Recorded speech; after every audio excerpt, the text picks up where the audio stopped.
Joni, po elektorati i PDK-s ndoshta nuk e ka po në këtë formë, se elektorati i PDK-s shumë herë ka pritë që lideri i PDK-s, kryetari i PDK-s me organizu protesta, me dalë mbrojtje, ndoshta me organizuar protesta për mbrojtjen e atyre që po gjykohen në Hagë, protesta ndaj plot vendime që kanë ose atyne që këta i kanë quajtur gjithmonë keqeverisje e pushtetit të Albin Kurtit, ndoshta u dashme pas reagim më të madh protesta kur krejt Drenica kanë vërshime e ku u injoru totalisht nga pushteti, apo dhe u dash ndoshta që kjo është pjesa e kritikës që unë adresoj. Mirë po edhe nëse e bojmë një krahasim mes kryetarit të LDK-s edhe me Emil Krasniqi, do të mendoj që shumë më përgjegjësi të madhe, si themi edhe gabime më të mëdha ndoshta që është dashur me reflektu me një dorëheqje duhet jetë Lumir Abdegjiku, për shkak se përveç që tashmë po dihet ndoshta jo që kanë dalë shumë publikisht, sikur te rasti Lladrovsit që dul në PDK, po te kemi rana LDK-s grupet të përçame deri në ekstremin më të madh, ku i kiti, si më thon, edhe një dallim.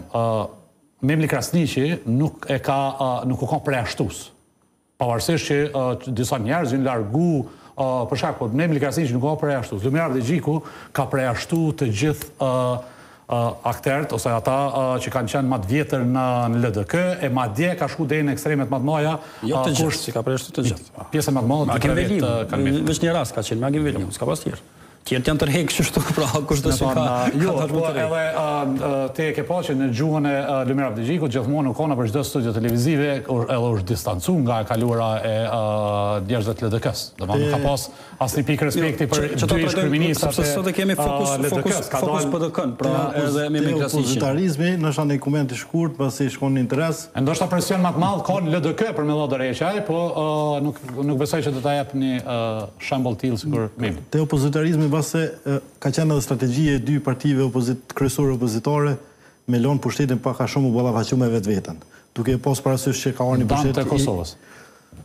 Fillimisht në dëm të asoj që ata vazhdimisht e kanë proklamuar dhe sigurisht që ku pas kohë kanë pas reagime, nuk mundemi më që asnjëherë s'kan fol, mirë po edhe ballafaqimi me të vërtetën e qeverisjes mbase në një fazë ka qenë shumë në interes sepse siç e dim na pushteti me një makineri të madhe propaganduese ka arrit pak a shumë i demonizu fuqishëm këto dy subjekte politike. Edhe ju ka dash patjetër një kohë e reflektimin ndoshta edhe elektoratit edhe njerëzve edhe qytetarëve me pasës si është seriozisht situata, sepse ne e dim që mbase një kundërshtim më vogël u përkthej në një lloj presioni publik të jashtëzakonshëm. Mbase